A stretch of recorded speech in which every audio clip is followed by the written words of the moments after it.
Hello, everybody. How are we? Thank you so much for tuning in yet again to the Smoking Simian podcast.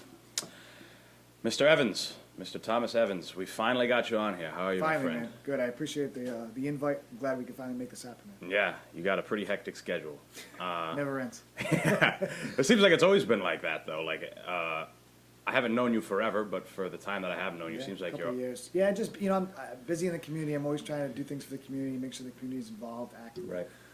With the martial arts, the nonprofit martial arts school, it's a lot. You know, Right. It's a lot. So Right. I love what I do. That's why I continue to do it. You know? Yeah, that's awesome. So before we talk about Team United, which you got the gear on, which is That's right. phenomenal. I do. This wasn't planned, by the way. It should have been. It wasn't. So you actually taught my brother karate a long time ago. My little brother, and he's how old is he? 16. Making me feel old now. Yeah. You used to. I don't know if you owned it, and this is kind of why I wanted to clear it up. Yeah. USA Karate used to be in North Providence, off Mineral Spring. Did you own that I gym? did. Yes, sir. Yeah. Yeah. So I've owned Team United USA Karate, the Providence North Providence location for the last 13 years. So I originally opened up in 2008 on Wild Street, which was off Branch Avenue in Providence. Okay. Stayed there for a couple months. Just issues arise with landlords and rent and stuff, and so we ended up moving to that location that you saw in Mineral Spring Avenue. Mineral Spring. Great location. It was USA Karate MMA, I think we called it. Right. And then Team United Moy Lao kind of developed in that location. And that's how we kind of grew. We went through there, and then we ended up finding a great location at the Boys and Girls Club. We've been there for the last, 10 years now. Wow, 10 years. 10 years now, yeah. We've been open total of 13 years combined. Between USA and all. Team United. Okay. Yeah, and we just became a nonprofit organization 2 years ago, which was always my goal. My dream was to help the community. So we took our for-profit business model and rearranged it, sat down with some advisors that knew a lot about nonprofits, really helped me kind of apply, submit, do the paperwork, and we ended up forming the United Community Martial Arts Institute of Rhode Island, aka Team United. Yeah.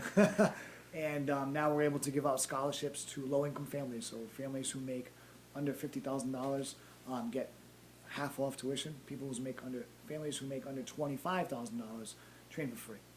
Wow. And that's the entire family: mom, dad, kids, uncle, aunts. So That's really, awesome. really excited and honored to be able to provide that service to the community.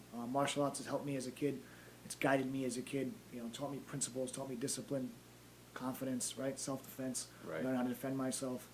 And now we're able to do that for the community. So we're really excited about that opportunity. It's just not me.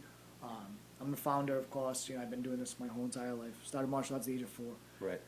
And just honored to be able to kind of get on here and talk about the nonprofit and what we do and what we offer. And now with the whole COVID thing, we took a hit a little bit, and our community outreach has kind of slowed down now just because of everything that's been going on. But it's starting to pick back up, so we're excited to kind of see the pendulum swing back in our favor. In Right. a sense. No, that's awesome. I mean, that's it's super important for a community as a whole to have children that are involved in things, kids that are involved in things. Absolutely. It's rare that you can do something. You got to pay for everything. Usually, if you're doing a sport, the only way you're getting it for free is if you're in public school. Correct. And you're doing it through them. Yeah, so there's a private institution, right? Yeah. Public nonprofit, this is what we're excited about. We're able to offer, because martial arts training is not cheap. Well, good martial arts training is not cheap. Right. And I emphasize on that. But so we're able to provide it, at little to no cost for families, and that's what it's about. And I encourage anyone who's ever interested in the martial arts, ever thought about it, come try the gym. I mean, we offer, you train there, right? Yeah. We offer a full Muay Thai, Muay Lao kickboxing program. Right. Under With Master William Sukumtut. I was just gonna say He's that, a by the way. UFC trainer. His son was Andre. His son was he's not. His son is Andre Sukumtut, who trained and fought in the UFC, which was amazing. And probably will get back there again soon. I'm assuming he's on the right path again. And Master William's been doing martial arts since he's been a kid. We have Master Steve Lombardi, who's our Kempo program as well, who helps us out with our self-defense and our just program as a whole. He's a 9th degree black belt in Serios Kempo Karate, retired war police officer. You got myself, North Providence police officer, just got on. Congratulations, by Thank the you. way. No, excited again, just another way to help the community. Yeah. You know, I'm a 6th-degree black belt under Hanchi Larry Sullivan, who's a 10th, who owns the USA Karate franchise. So, and you know, my background is pretty vast. We'll talk about that whenever you want. But my background's pretty vast. We got Coach George Tebow heading our Brazilian Jiu-Jitsu program now, which is kind of a new addition. We partnered up with the Adopt a Cop program, which is a nonprofit organization that is involved for law enforcement to get them to at least the blue belt level. So they'll pay for law enforcement officials to get to blue belt, which is great because I think all law enforcement officials should be training in the martial arts, whether it's BJJ, Muay Lao, Kempo. Something. Just have something, right? Yeah. Just to give them that extra step. The police academy, again, I graduated from, does a phenomenal job, and they got phenomenal instructors down there. I have nothing bad to say about them. I learned a lot in the academy. It's a great program, but law enforcement officials need to continue their training afterwards. Right. As you know, you're a martial artist. If you don't consistently do it, you're going to lose it. Yeah. You don't use it, you lose it. 100%. Yeah. So we're able to provide that. You know, we're able to provide that at very low cost. Actually, all law enforcement officials right now train for free at our martial arts academy. Wow. So, which is awesome. You know, and we really try to kind of build that community atmosphere. Good thing about martial arts with all the social justice in the world going on, and you know, there's a lot going on in the world. Martial arts is what it is. It doesn't matter what color you are, what race you are, Where you what come your from. thoughts are, what your political stance is. You're Yeah. there to do martial arts, and we keep that way.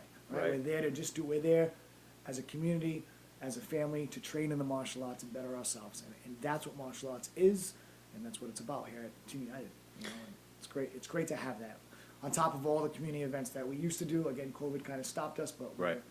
we're gearing up again we have a board of directors who are gearing up again to start bringing back those community programs that we used to offer. You know, so we used to have programs in the Providence School District, Pawtucket School District, Central Falls School District, Progreso Latino. We taught programs down there.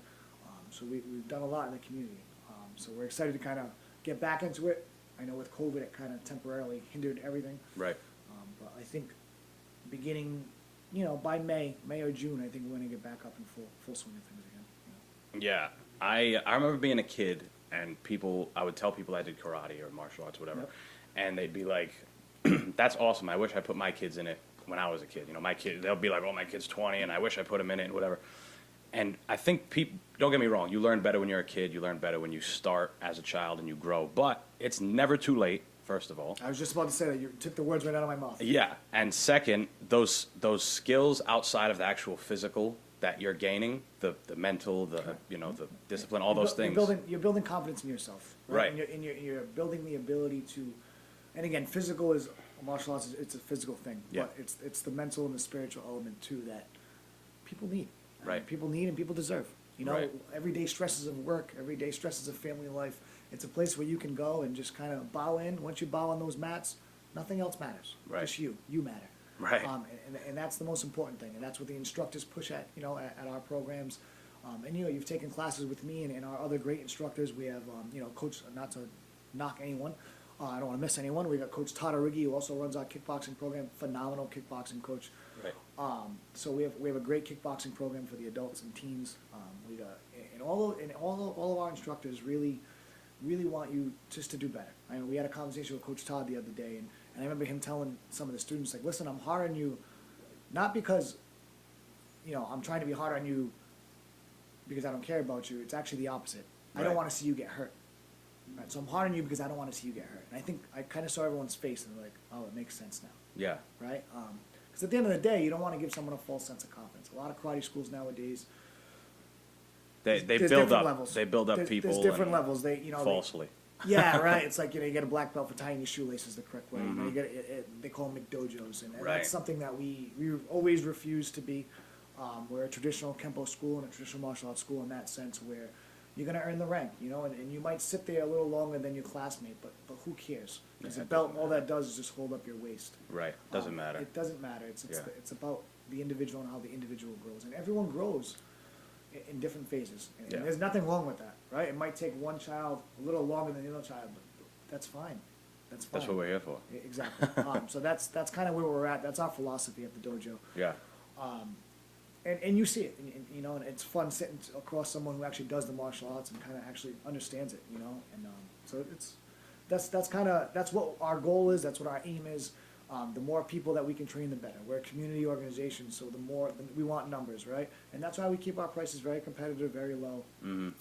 We're able to get grants and scholarships that support that nonprofit side of it.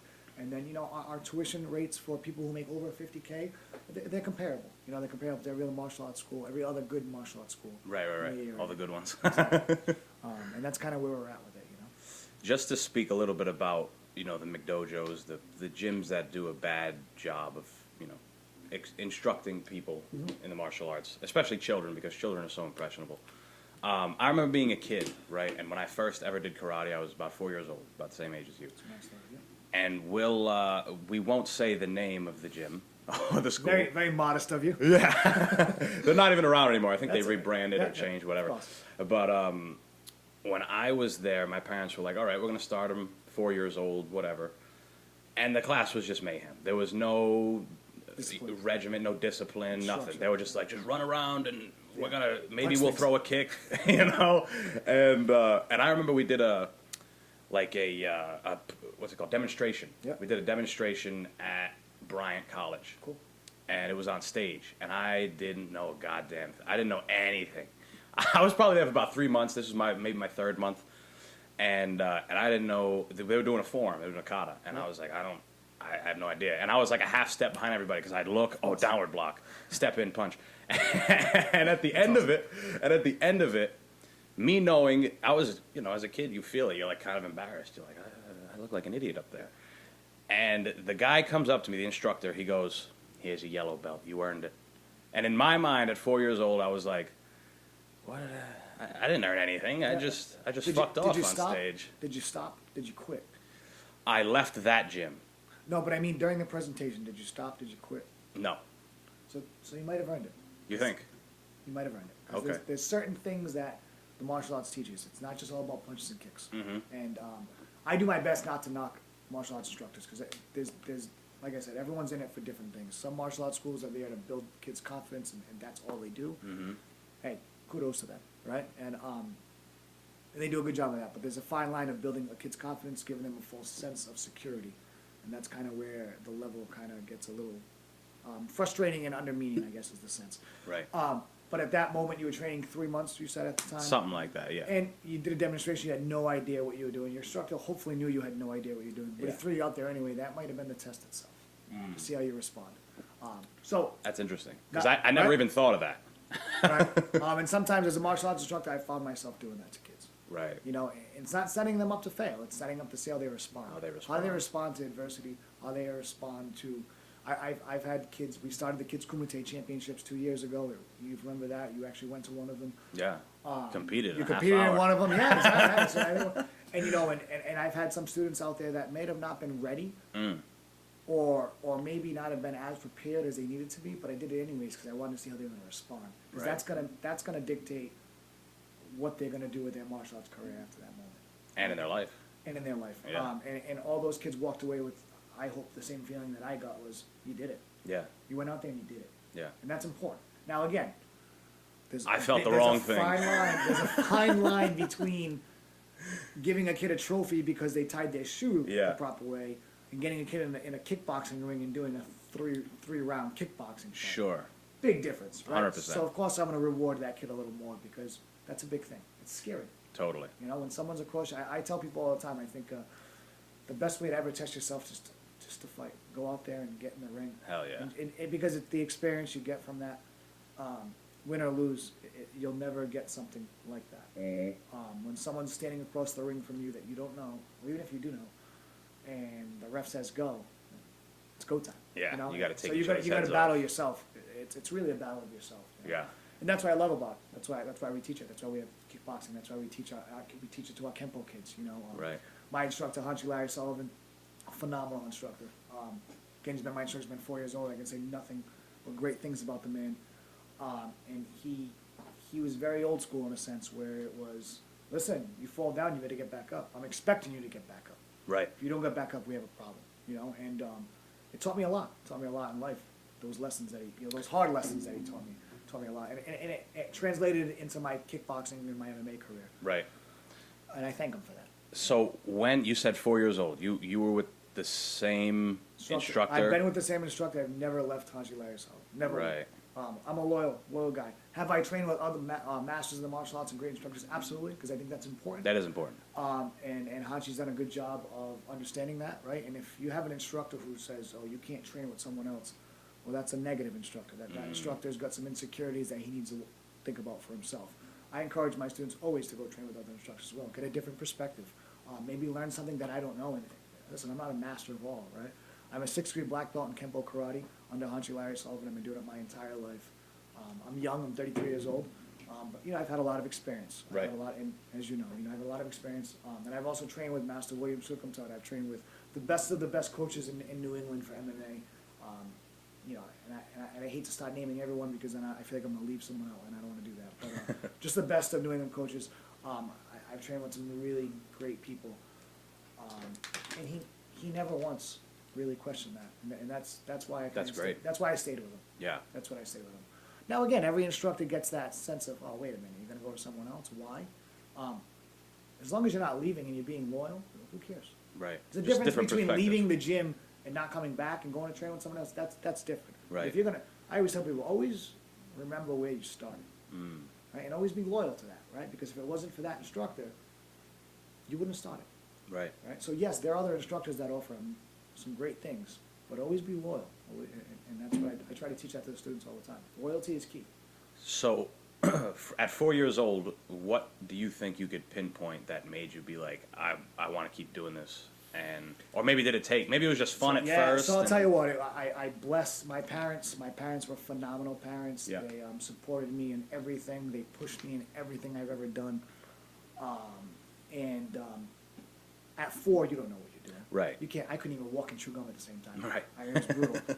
I was the most clumsiest kid you'd ever meet in your life. I'm still kind of clumsy, but and they wouldn't let me quit. They refused to let me quit, and I try to tell parents that it comes a point when a child's younger where you don't let them quit. Because if you teach them to quit at a young age, that carries throughout the rest of their life. And I think unfortunately nowadays that's the problem with a lot of our children is they're over encouraged, and it's okay to quit. It's okay to stop doing something. Oh, you Right. don't like it, Johnny? You know what? No, my dad always said, if you start something, you're gonna finish it. You know, and my mom was the same way. Listen, I don't care if you don't want to play soccer, but you signed up for it. You're finishing the season. Finishing the season. At the very least. Hell yeah. I don't care if you sit on the bench and you cry for the next 8 games. You're not leaving that team because you signed up for that team. Right. Right? And you're not leaving that coach because that coach is trying to put time into you.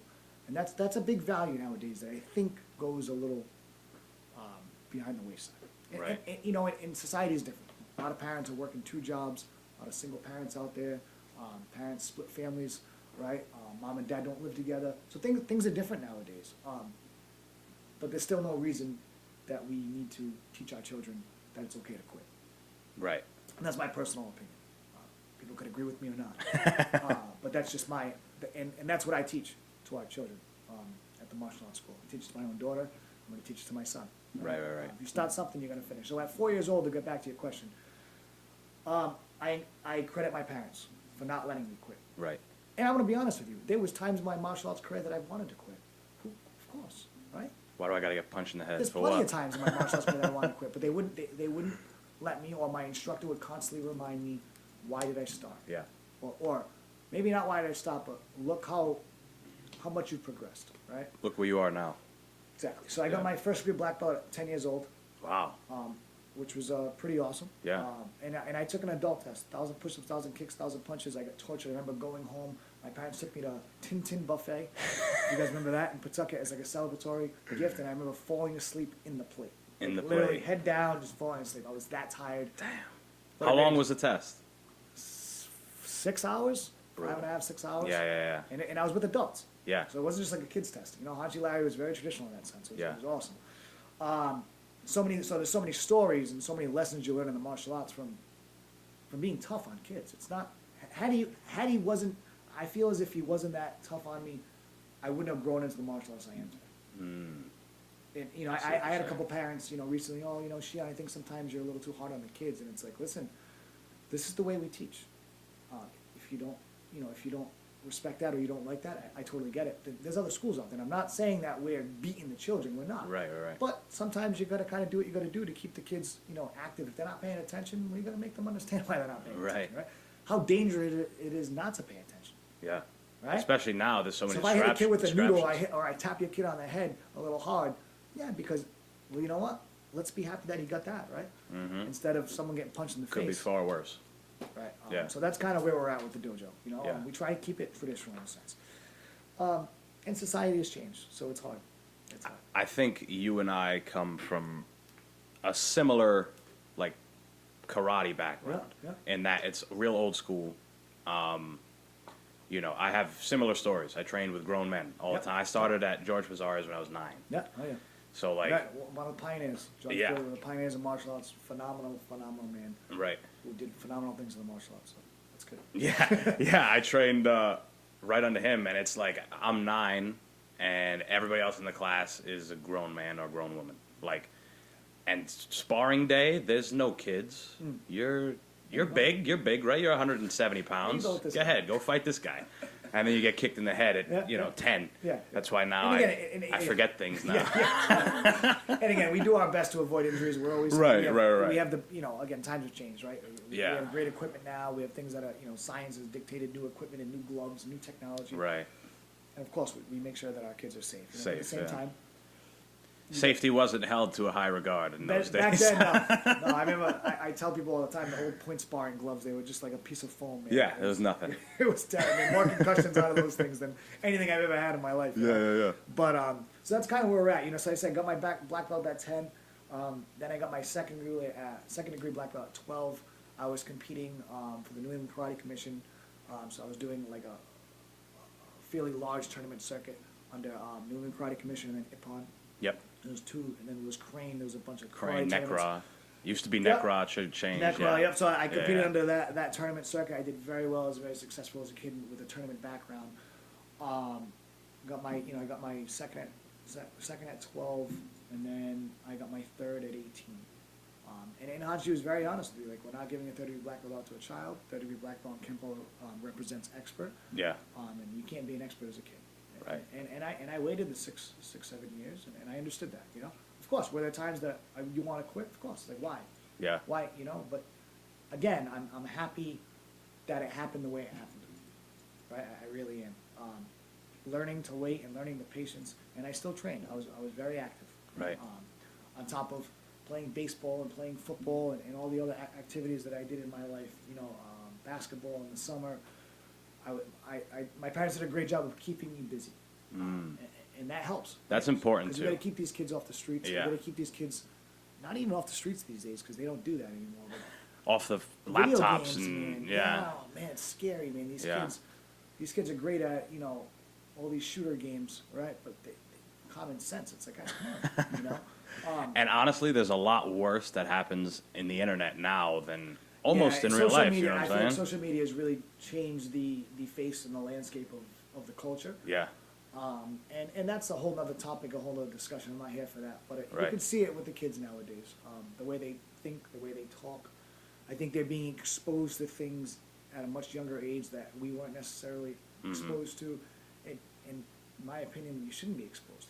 Right? Right. Like, I shouldn't be talking about, a kid shouldn't be watching people getting killed at 5 or 6, right? Yeah. It's just probably Yeah. not the best thing to be watching. Which you can see on Facebook any given day. Exactly. So, even with my daughter, I'm very careful. I give her YouTube and I just monitor it, make sure there's. Right. But you can't control things. Even some of the ads nowadays are just obnoxious. Rough. Obnoxious ads. Yeah. So as parents, it's tough. And I think every generation will say, no, this was the hardest time to parent a child. And I get it, right? And every Right. generation has its own difficulties. Yeah. I think our difficulty right now as parents, me being one, is controlling social media. I think it's a thing. And because we live in an age of instant everything, patience is huge. So and I'm glad you bring that up, man. Yeah. Instant, that goes back to martial arts. Yeah. People want instant gratification. Yeah. So I get why some karate schools will give belts every 2 months or 3 months, because they want that. I won't do that because I want them to earn it. Instant gratification, I think, it's a negative thing. Yeah. I agree. But that is what culture is nowadays. Everything's instant. Everything wants results right away. And the reality is you don't get results right away, No. right? The old school way still works. You gotta be patient. Yeah. You gotta be patient. And that teaches a lot. And, you know, I see my students, they get antsy. You know, Yeah. They get antsy. You know, it's like, well, you know, yeah, you know the kata, but can you explain it? Yeah. Where are the strikes going in the kata? Right. Why do we do these strikes? And they're like, oh no. I'm like, yeah. So so martial arts isn't dance, Right. right? So kata. You got to know why. Exactly. Yeah. Right. So and that takes time. Yeah. 100%. So what's the rush? You got to Right? do it 1,000 times. Exactly. Yeah. So that's kind of where I'm at with it. I remember Chief would, Chief being Grandmaster Bazzari, he would do seminars, and maybe you went to a couple or... Probably. Yeah, yeah. And he would be like, he'd pick, somebody from a different school and be like, all right, first pinyan, do the 8th move. Yep. The person's like, I don't black belt, got a black belt on. He's like, 8th move. And then he'd pick one of us out, because we would train it. He'd be like, all right, do the 7th move and the 3rd pinyan, outward block, bang. And it's like, it's just that, like you're saying, it takes time and it takes training these different things. Because if he never came to us and was like, we're going to start doing it by the numbers, we're going to pick a random number, we would never even think to do that. Correct. You know what I'm saying? So it also takes the instructor to bring it to you. So and that's a great thing, and to kind of bring up a point too. Like martial arts has evolved, and it's always going to evolve, right? You got BJJ now, you got MMA now, you got Right. Muay Thai now. So things have changed. So at our academy, we've learned to evolve, right? We've learned to evolve, and you've watched some of the way I teach my kids' classes, right? Where we're still using Sullivan's Barton Kempo, and we're still using the numbers, but we're letting the kids understand, okay, this is number one, but number one doesn't end the attack. Number one doesn't end the engagement, right? Continue on. Start sparring now. What Right. happens next? Right? And you can see them like, oh my God, this, right? So I think we've done a good job at the academy of evolving. We're teaching takedowns. We're doing a lot of things that traditional Kempo martial arts schools don't do. Don't do, right. We've done we've added a lot of the Muay Thai, we've added a lot of the MMA into it, we've added a lot of the BJJ into it, even at the kids. That's important, And I'm though. excited about that, right? I'm excited for the future of our system and our academy and the growth of our nonprofit, because we've been able to make those appropriate changes and really grow with the martial arts. And just like anything else, I feel like I'm honored to be the president of the organization. I'm honored to be the founder. I got a lot of great martial artists who work with me. I don't want to say under me, because no one works under me. We all work together. Right. And I'm trying to get them to really focus on that evolvement, right? How do we continue to evolve? Because what happens is if you don't evolve, you get stuck. And what happens if you get stuck? Your school fails. Right. Because people catch on. Society wants instant gratification. Yes. Everything new. Well, so if you're doing a side kick, very old school kick, right? And you're not teaching the inverted side kick or the stomp kick, right? And they're going to say, well, how come we don't do that, right? Yeah. So I feel like you have to evolve. And I feel like as my experience and my background, I'm able to do those things. So that kind of, I think that's important. Maybe that sets me out a little different from some of the older guys in a Right. sense. So that's kind of exciting, I always, in the system that we learned and that we trained in, Chief would always say, like, there's some guys he would speak to, and they're like, Kempo is Kempo, and that's it, nothing better than whatever. And he's Very like, one-minded. yeah. And he's like, I completely disagree. Like, we would do judo throws, we would do different things, grappling. Japanese wrist locks. Yes, all these different things, and it's great to see. And obviously, you come from a similar cloth, Mm-hmm. because I'm sure your instructor did a similar thing. Always, Yeah. and Hachi was very good. He still is, still around, right? Yeah. Runs a great school in New Hampshire. Runs a great organization. And he's kind of let me evolve, and that's what I respect about him the most. Everyone asks me, you've been very loyal. Why? Because he's let me evolve. Have we clashed at times? Of course, he's my martial arts father. Right. All fathers and son relationships, that's what happens. But at the end of the day, he's understood. Yeah. And I think that's the key to any instructor-student relationship. It's right. understanding each other. Right. So I was excited about my growth. I got my black belt at, my 3rd degree at 18. Yeah. And then I got to a point where I was like, man, I was bouncing at a nightclub. Met a couple cool guys in the MMA, Todd Chattel, big shout out to Todd. Matt Todorigi, who's now our coach at Teaching on Kickboxing program. Then they kind of changed. They say, hey man, you got this great Kempo black belt with all these trophies you won as a kid and all this stuff. You ever tried full contact? I'm like, yeah, that sounds cool. Let's do it, you know. And then, yeah, man, started training American kickboxing. And then I trained under, started with Peter Manfredo, Charlie Sampalis. Yeah. Man, the list goes on and on. Obviously, Master William, still to this day. Right. Coach Jake became my full-time, Jake Manini, and Coach Crew Bill from Hard Knocks in Boston. Gotcha. Became my recent full-time coach's phenomenal Muay Thai program down there in Boston. Can't forget Lee Gresh, right? Crew Lee Gresh helped me out through my MMA and I've had some really phenomenal coaches. And I look back, Diamond Dave, Coach Todd, who teaches at Team United, Todd Origi, really took me under my wing when I was kind of down, losing some fights, and just pulled me up to the side and said, "Hey, man, let me help you. Let's go over the basics again." Right. Sometimes that's what you got to do. Oh yeah. And then I became a whole different fighter. Then I went on a 3-fight winning streak again. Right. So sometimes you got to kind of be pulled out of your rut and kind of start over again. And I was pretty awesome. Change your thinking. Coach Todd was able to do that for me. Yeah. And then Coach Jake was really able to kind of say, "Hey, let's do it this way." Right.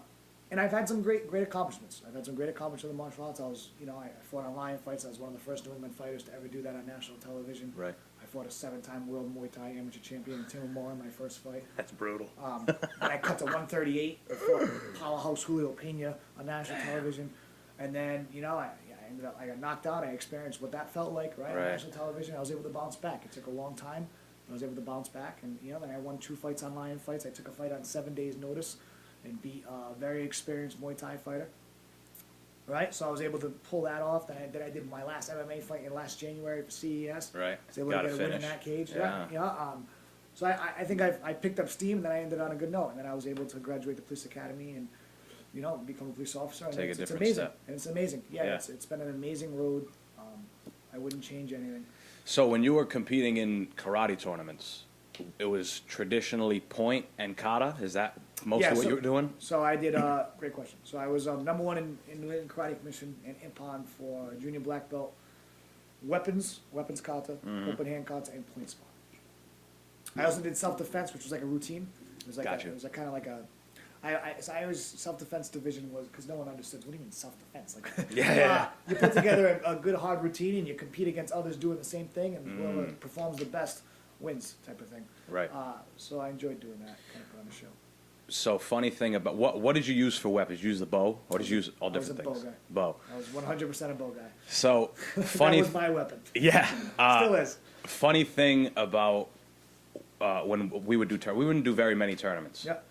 So that's not to stop you. Hanshi Larry was awesome about that. So what I loved about Hanshi, and still do to this day, is he was big in the tournament scene, but he never pushed it on people, right? Because he knew the importance, right? Some people want to do tournaments, some people just want to do Kempo karate, and there's nothing wrong with either, right? Yeah. So same thing at our school. We have a tournament team.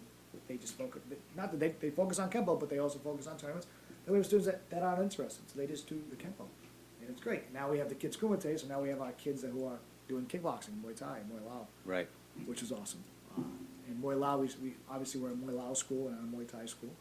Master William is from Laos, so we traditionally teach Muay Lao, More which is awesome, right? So we're able to kind of get our kids and our students, adults, too, right? We have our adult program in Kempo is growing amazingly, which is great. Right. And we're able to kind of help them and guide them what avenue they want to go down. Right. And- Somebody and really it's likes something for everyone. Right. If somebody really likes Kempo, they can stick compete, with that. or they yeah. can stick with that. Right. Or I encourage all students, if you're a Muay Lao student, do Kempo. Do a little something If you're a else. Muay Lao student, do BJJ. Right. If you're a Kempo student, do BJJ. Everyone should be doing everything. It's Little bit only of going to get better. Right. In our Kempo program, we do all of it anyways, but it's good to step out of that Kempo realm, right, and take a actual BJJ class in the gi. Yes. And it's like, whoa, what did I just get Completely myself different. into? 100%. It's good to take a BJJ guy out of his gi and put him in kickboxing shorts and take Muay Lao. It's like, what am I doing? Right. Right.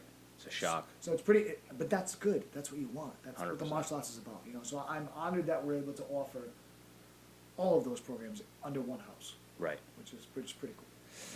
So what I was getting at about the weapons, Yep. right? Just a little stupid excerpt. We wouldn't do a whole lot of tournaments, and we went to, what was it? IKCG, maybe? Nice. It might have been something like that. Yeah. That was one we would do fairly often. And we didn't train weapons at all. We would do, like, you know, Filipino knife things, that type of stuff. That's awesome. Dennis Pazzaretti, Yeah, yeah. you know, Eskrima. We would do that type of stuff and train with each other. Mm-hmm. But we never had forms with a bow or forms with nunchucks or any Yeah. of that stuff. So he was like, if you want to do that, go ahead, but you got to make something up. That's awesome. So, like, I was like, all right, cool. So I did the commas, right? Yeah, yeah. 2 commas. Yeah.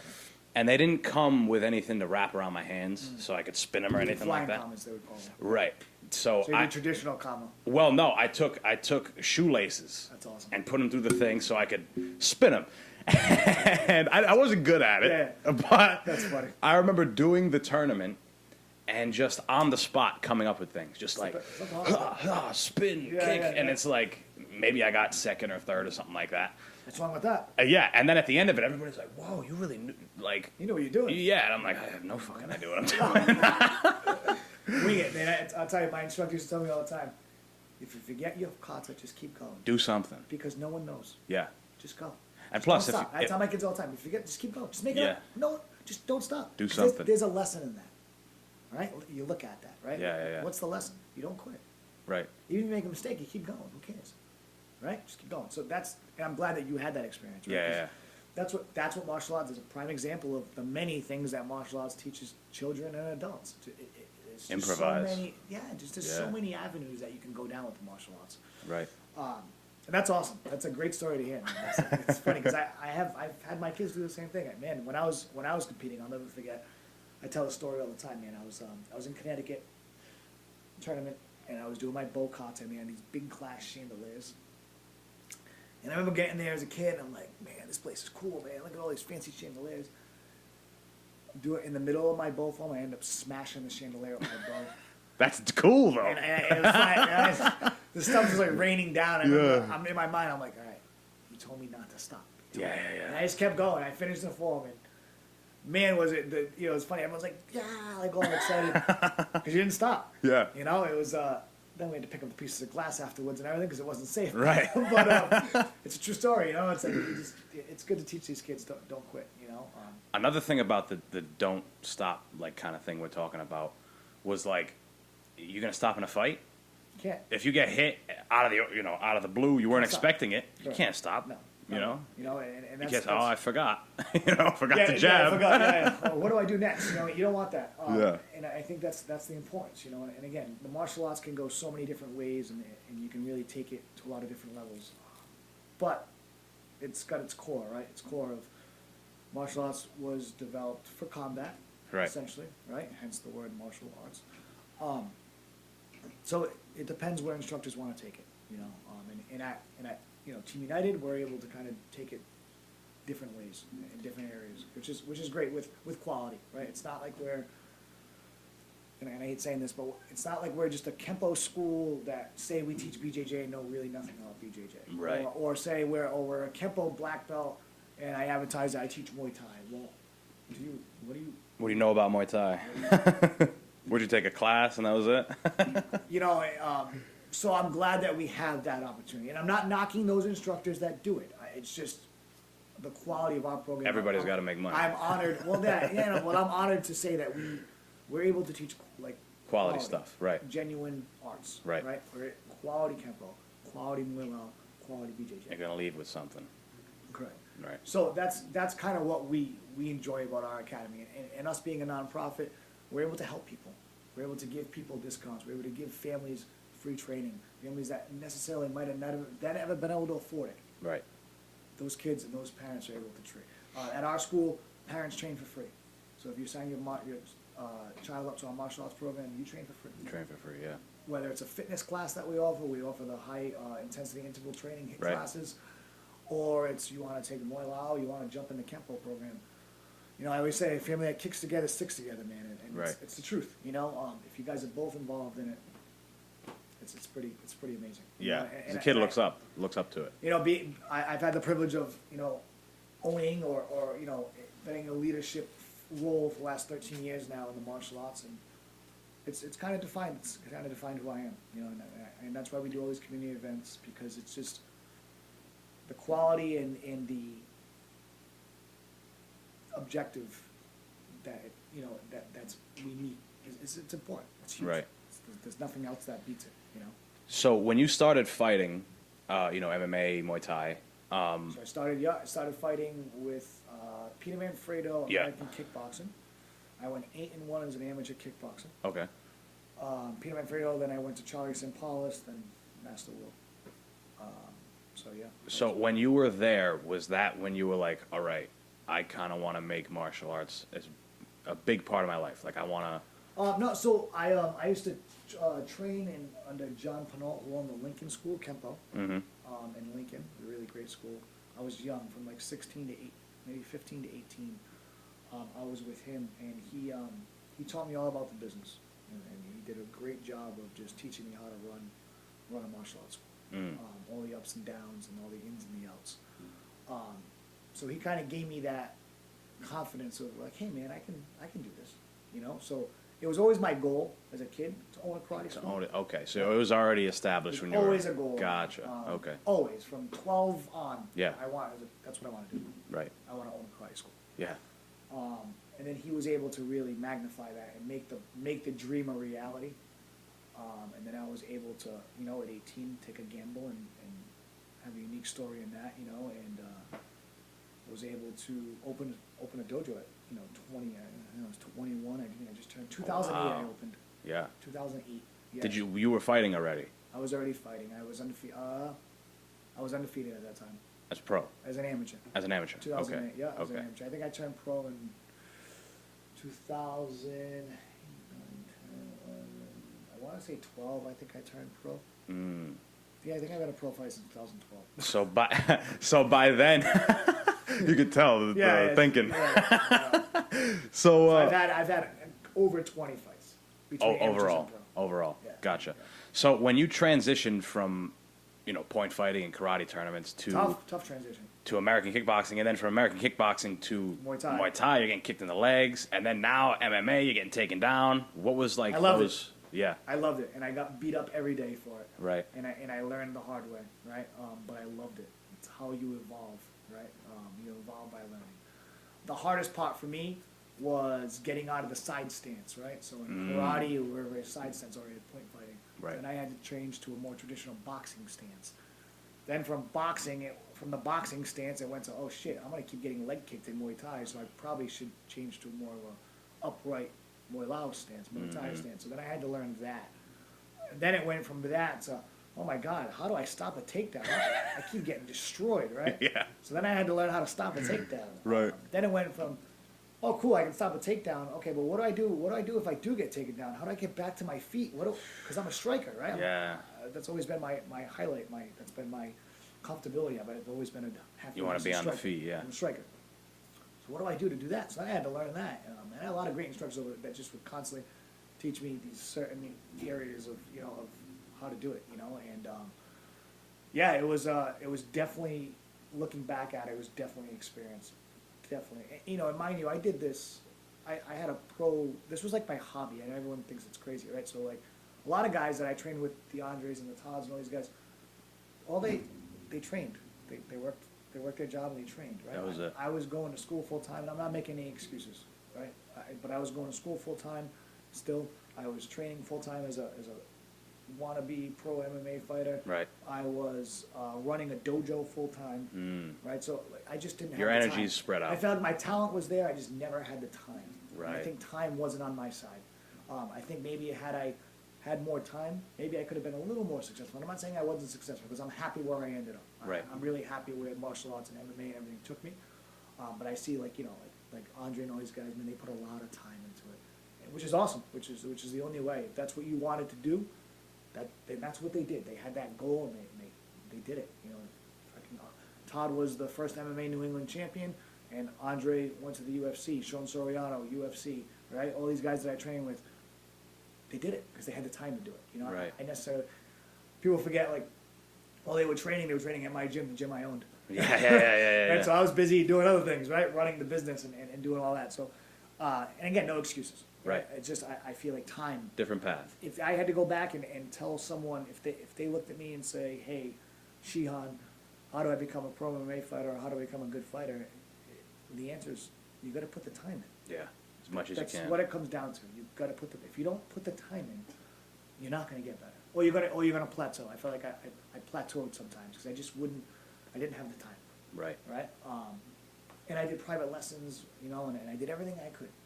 You know, big shout out to the Jeffrey brothers, right, down there. They helped me out to get my pro MMA career going. Taught me a lot of great basics, nothing bad to say about those guys. But I didn't have the time. I would call Coach Keith and be like, hey man, I'm running 40 minutes late, I'm sorry. You know, like I got caught up with this, right? Yeah. So, where a lot of those other guys they didn't have to worry about that, you know. So I think I look back and one thing I would have fixed was that. If you want to do it, go all out. You got to go all out. Yeah. For a professional if you career. want to be a pro, right? It's if you want to just be an amateur, and I look back, I'm like, man. But honestly, you know, I was at a point in my life when I was young, and I'm like, man, if I can make some money doing it, it's not a lot of money. You know, you're making $500, $600. Right. You're not making a lot of money here. You know, obviously the most money I made was Lion Fight, because that was a national organization. It's a big big promotion. But you're not making even that. You're not making a lot of money. And you know what? A lot of the money you make is off the tickets you sell. So you gotta Right. hustle. You gotta hustle and sell those tickets, man, because you get a percentage, 10%, 15%, 20%, whatever you negotiate. Right. And I always tell people, get a manager. Big shout out to Prime Athletics. Sean was awesome for me. You know, he always had my back. Throughout my whole career, he had my back. The ups and the downs. When I was losing, when I was winning, he had my Right. back. And Right. that's important, you know. And then, of course, there's things that every manager could have done or feel he could do better, but it's not an easy job. So don't represent yourself and put the time in. That's my biggest advice. Put the time in. And don't get caught up in the don't try to be Conor McGregor, because you're not Right. Conor McGregor. Don't try to be Floyd Mayweather, because you're not Floyd Mayweather. The one thing you have to understand about the Conor McGregors and the Floyd Mayweathers of the world, they're great because they put the time in. Yeah. Look back. Yeah. It's not just all talk. Correct. And that's what people don't get. You've got to put the time in. Yeah. And be humble in that sense, right? I try to tell my fighters now, like, listen, don't make the same mistakes I made, right? Because I've made a lot of mistakes, and I'm honest about those mistakes, right? And I think any good instructor will be. And that's another thing, right? You know, you come to the school and you get to train with guys who have fought, who actually know what they're talking about, right? I would tell people, you know, if you're looking to fight and you go to a gym that says they do Muay Thai and instructors never fought before or never cornered anyone before,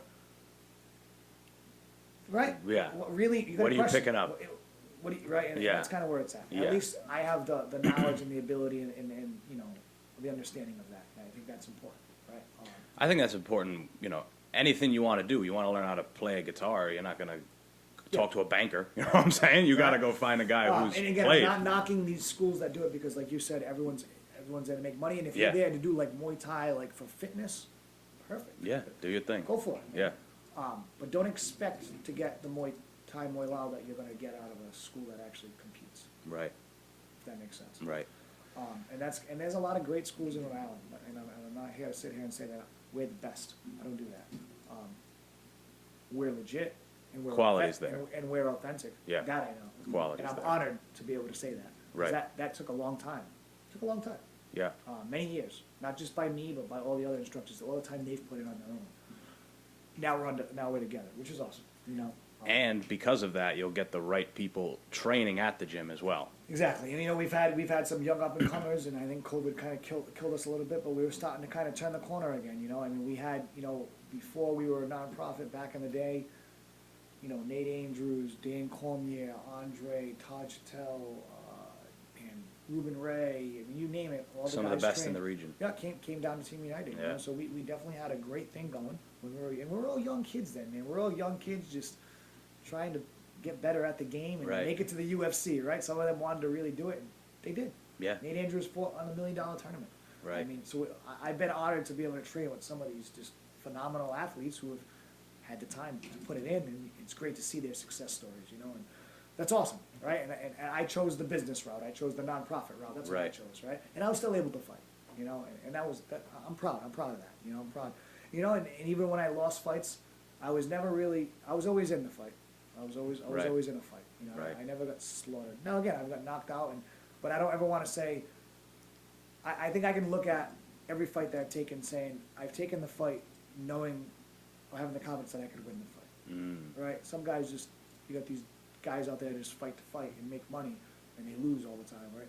That I was never one of those. So I think I'm respected in the martial arts community. I don't know. I don't look into it much. I try to be. I kind of just worry about me. But One thing I wanted to bring up before we wrap this up. yeah. So you reffed my last fight. Yep. That wasn't an Yep. I ref exhibition. fights. Yep. Yeah, that's awesome. When was your last fight? The one that wasn't at Team United, that time I came for the Kumite, that was like an exhibition. Yeah, that was just an exhibition. Yeah. The one before that was Wisher? Did you find out? I fought at Wisher. It was in September, maybe 2-3 years, That's 2 years sanctioned, ago. by the way. Is it? Yeah, Wisher's a sanctioned. Yeah. It's been around for God. Oh, I know that. Everybody's So it fought counts. under That Wisher. actually counts on your record. Yeah. So So I refereed, huh? you reffed. Well, I do a lot, don't I? That's what we were saying at the beginning of this. Yeah. So yeah, I do a lot. But what I wanted to get into about that fight in particular was, and I'm sure you'll attest to this, is the mindset that you have the actual day of the fight. You're sitting in the back, and what I realized that fight that I did absolutely wrong was I didn't allow myself to feel everything that's going on. I didn't allow myself to feel nervous. I was like, don't be nervous, you're fine. Don't be fucking nervous. Why are you nervous? But if you really think about it, you're like, you nervous. should be nervous. Yeah, 100%. Like, you're going to fight a guy in front of people. Yeah. You Your should be mom's there, your friends. You should be nervous. You should be Being nervous. is okay. Yeah, so, and then I ended up, I'm not nervous. I don't give a fuck. Fuck this guy. I'm not nervous. Who cares? And then I that's went in. mental. That's a mental thing. Right. And, I went out there and I lost. Hard fought fight. Yeah. It was, I Absolutely. think, ended up being a stand and 8 count or something Yeah, like yeah. that. But, I remember afterwards I was like thinking, I was like, damn, I psyched myself out by not feeling everything throughout this process. I'm glad you bring that up. Yeah. That has been probably one of the biggest problems in my pro career. Okay. Was the mental game, and it took me a long time to get over that. Yeah. Even when I won fights, I was still out of it. And recently, my last 3 fights is where of course, I won my last 3 fights in a row. My last 3 fights is when I finally started to get over that mental aspect. And I'll tell you what did it for me, and I'll tell you a true story. Yeah. Matt Lyon fights, I'm fighting at Foxwoods Casino. It's always been a dream of mine to fight at Foxwoods. I've lost 2 fights for Lion fights. This is my 3rd fight under my contract for Lion fight. Right? I just got knocked out in 2015. It took me 2.5 years, 3 years to come back because I was emotionally stressed out about it. It definitely hurt me as a human. You start doubting yourself, and I for that fight I said I gotta put someone in my corner who's known me since a kid. So I called Hanchi. Yeah. I said, hey Larry, I need you to come corner me. I know Muay Thai's not your thing, but you've known me since I've been 4 years old. I need you to help me mentally. Mental support. Of course, physically, he's a monster. Right. So we started training together. I just started training. I go up. I was in New Hampshire probably once a week for that fight, training with him, just to kind of get him, And I'll never forget this true story. I'm walking up 'cause in the back of Foxwood. You're downstairs, right? In the back of Foxwood, you have to walk up the stairwell, and all you hear is the stairs shake Right. from the noise. Right. And then you have to get into the doorway, and as soon as they open the doorway, all you see is the thousands of fans in the ring. Yes. Mental. Crazy. Mental. Yeah. So I remember walking up the stairs, and for me, walking up those stairs was probably harder than the fight itself. And it happened to me the last 2 fights. I remember walking up those stairs, and that's when I felt defeated. For whatever reason, defeat. Like I was, if I lose, it's all right. You should never have that. That should No. never be in your thought process. Right. And it was the first 2 times. If I lose, it's all right. No. So I remember, and this is why good coaching and knowing who's in your corner is very important. It's a true story. I remember walking up the stairs, and I remember Hanchi Larry tapping me, and he says, "Look at me," and he could see it in me. He goes, "Stop being fucking nervous. And he goes, screw these stairs, screw those people, screw that ring. Go out there and be you. And I'll never forget it. I had tears in my eyes sometimes thinking about it. That was the best advice he could have ever given me in that situation. He's like, you're great. Right at the moment. You're too. great. Yeah. Go show yourself. Not everyone else. Go show yourself that you're great. And I, to this day, man, I love him for that. Because I went out there and knocked it out in the first round. Huge moment for you. Right? I remember throwing a rounds kick, slipping and falling, and thinking, oh my God, here we go again. And because of that moment on that stairwell, I said, wait a minute, whoa, this is my house. This is my ring. People are here for me.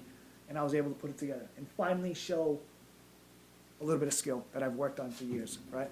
So mental. It's a Huge. mental game. It's literally, I swear, if you put the work in, it's 90% mental. Yeah. If you don't put the work in, then it's more physical than it is mental. But if you've put the work in, everything else is all mental. Yeah. So, and it's a true story. So I end you with that. And my own experience, right? Of walking up those stairs, and I'll never forget it shaking again. And in my mind, I'm starting to doubt myself again. Like, oh my God, here we go. And then to have someone who's been with since 4 years old give you that kind of that reality, that wake up call, it's perfect. So that's what you need corners to do. You need corners to be there that know you, and that care about you. That's the most important thing. Yeah. Right? I don't want to see you They get might injured. not be the most accoladed, or they don't need to be. Not every corner has to be Freddie Roach. Right, yeah. But Roger they need to know Mayweather. you. They need to know you. Right. They need to know you.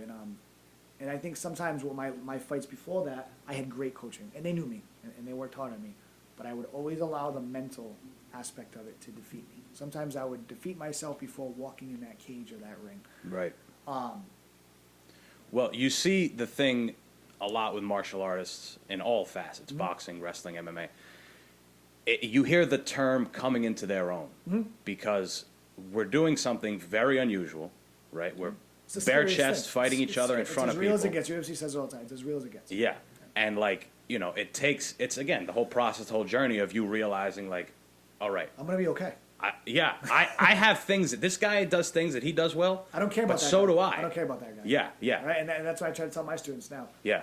Don't worry about, I was so worried back in the day of what the opponent was going to do, or this what guy the can do opponent this. brought to the table. Right. I never thought about, wait a minute, I'm just as bad as that guy. Yeah. That's why I'm here. Yeah. I'm here because I'm just as, who cares about him? Right. What am I going to do? And it took me a long time. Remember, 20 fights. Yeah. 20 fights. That's why boxing kind of has it down, right? Think about boxers. Amateur boxers fight, what, 50, 60, 70? More, a lot some of have them. 100 amateur fights. Yeah. Why?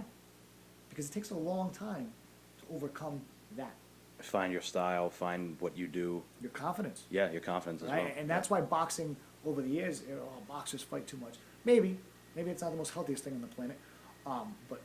And I think sparring nowadays is starting to evolve, which is great. That I've is always great. said spar less.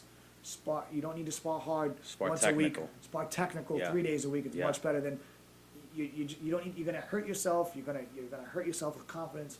The last 3 of my fights, I started sparring less and doing more technical sparring. It was the Yeah. best thing I ever did. Oh yeah. Best thing I ever did. Hell yeah. So I do that. I do that with our students. Spar less. You do need hard sparring times during the early of your camp, Right. Or as just an amateur or a student. But when you're preparing for a fight, you don't need to spar crazy. No, I agree. It takes you out of the game, and it takes life longevity. You know what I'm saying? It takes you out of the. So that's that. Yeah. So I wanted to leave you with that story. I thought that was a good story. Yeah, it was a great story. I just kind of flowed into what we were talking about. But I want to thank you personally for just bringing me on. Yeah. I enjoy talking martial arts. I do it anytime you want, and I'll talk to I'll bring other martial arts on with you, and kind of talk about martial arts. But I've been very blessed and honored to do what I've done for so many years, and I'm going to continue to do it Yeah, because I love what I do. that's awesome. And that's what- Happy we got you on. One more thing, yes or no question. Love it. Are you ever going to do it again? Do you ever think you're going to step in, do it again? Is it completely out of the realm of possibility? That's a great question. That's a great question. So, some of you guys, obviously for those that know me, know that my mother passed away last year, and she was like my driving force to almost every fight that I've ever done in my martial arts career in general. She always pushed me. She never missed a karate tournament as a kid. And I promised her that would be my last fight. That's your last one. Gotcha. So it's going to be really, really hard to convince me to go back on that. Yeah.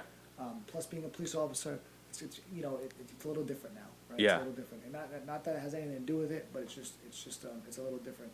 I'm older now too, man. I'm 33. Right. The game's changed. There's no need. There's so many young kids out there that are phenomenal And athletes. hungry, yeah. And I'm older. I'm old now. Not old, but I'm older. You know, it's different. Do I feel like I still have a couple more in me? Maybe. Yeah. Is it worth it? No. I had the opportunity to leave on a 3-fight win streak. You went back in. I fought a fight on 9 days notice at Lion Fight, on the largest organization in America. I was able to win that fight. I went 5 rounds. Yeah. Won by unanimous decision. And then, I was able to go back to CES, fight on UFC Fight Pass, get a second round knockout, overcame some adversity in the first round. My mother was in the stands for that. Yep. And then she passed away 2 weeks later. Right. So it's going to be really hard for me to kind of, Jump back in. she saw my last fight, as Right. she should have. Right. Right. So yeah, I know it's chilling a little bit, but so no, what I want to do, what I'm gonna do, I might go back to refereeing. Yep. I was a certified referee. Yep. And then I also want to coach guys that are up and coming that Wanted to fight. So Right. I'm gonna be there. I'm gonna be involved in the fight game. Right. I'm not going anywhere. Right. But me competing, I would probably say my days are numbered. Yeah. I'm not leaving it out. I'm not gonna say no, but it'd be really, really hard. Be tough, yeah. But that's a good thing. I mean, I don't want to, you see all the time these fighters get old in the octagon. Yeah, or in the ring it's or sad. whatever, and it's sad. terrible. It's yeah. sad. It's just not. You don't want to see I that. just want to go out on a good ending. Right. I kind of. And I think you have. I had it. I got nothing left to prove. Yeah. I appreciate it. I got nothing left to prove. I've had the honor and the experience of just being involved in a lot. Right. So I'm, fighting Now you can kind of focus on the gym, Team United, and the gym, my other kids. things. Yeah. I also got of 2 course. kids. I got of 2 course. young kids. I got to kind of fight camps are no joke. Yeah. So I talked about time, right? I don't think that I have the time anymore. Right. And I never really had the time back then. To begin with. I just yeah. was all crazy and skilled. I just focused on talent. Yeah. And I was able to kind of rush into camps and do things based on my talent. But that necessarily wasn't a smart idea, Right. right? So I think it's better that I step down and I focus on fighters, up and coming Yeah. people that actually want to do it. Yeah. Hell yeah. I think I offer a lot. I think I bring a lot to the table, and I could help a lot of young people succeed. 100%. So yeah, great question. Yeah. Well, all right, my friend. This was phenomenal. Where can people find you? Where's the gym located? Do the Right. rundown. So we're located at 550 Branch Avenue, Providence, Rhode Island, the Boys and Girls Club. We're at the entire 2nd floor. You would park in the Boys and Girls Club parking lot, and then our entrance is the last door on the right-hand side of the warehouse building. Yep. It's got a sign on We it. have 2 dojos. Yeah, a big yellow sign, you can't miss it. 2 Yeah. dojos. We run 2 classes simultaneously at the same time. We have a bunch of programs. Go on unitedmartialarts.org. The class schedule is on there. The information about who we are, everything's on the website. We're also Facebook at TUCMAIRI, the United Community Martial Arts Institute of Rhode Island. It's a long Right. name, but we're a nonprofit, right? Right. So we do a lot of different things in the community. So we're on Facebook, we're on Instagram. You can follow us on either Facebook or Instagram, same thing, TUCMAIRI. Or you can search me, Thomas Evans, on Facebook, send me a friend request, and I can send you the link, or inbox me, and I can send you the link to that. Right now, we've got a fundraiser going on. We have 12 more days left. We're doing team shirts, Yeah. Team United shirts. They're $25. All the money that we do, that we raise, is going to go towards buying new Muay Thai pads and kicking shields for the kids in the adult program.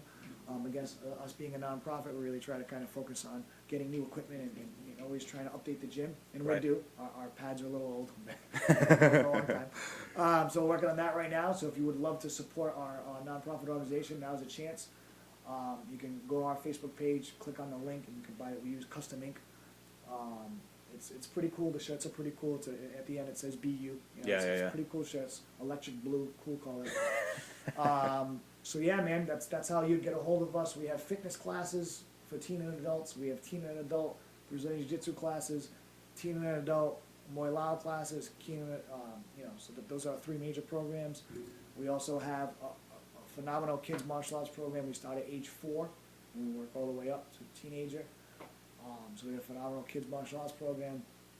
And we incorporate the BJJ and the Muay Lao in the kids program. State of Rhode Island just passed the law where we can start doing contact again, so that's phenomenal. Yeah. We can start doing self-defense techniques and sparring more with the kids, which I'm starting tomorrow, because I'm excited about that. Yeah. Yeah, we got a great group of people down there. I can't speak highly enough of the group of the staff that we've been able to put together. And it's not just me. It's like I said, it's everyone Everybody. involved. Shion Steve Lombardi, Master William, Coach Tata Riggi. We got our younger instructors, Sensei Julio, Sensei Kimi, Sensei Nevea, Sensei Amelia, who've been kicking butt for us, teaching the kids. So we got a great team of people that are highly motivated and that just really want to see you succeed. So come down. There you go, people. Make sure you guys follow me everywhere. The links are in the description of the show. And make sure you guys check out obsessiveaggression.com. Link also in the description. Make sure you follow, subscribe the show wherever you watch or listen on YouTube or wherever. Make sure you guys comment. Tell me what you guys think about this shit. And that is it. Thank you, Mr. Tom Evans. We're wrapping this up. Peace, everybody.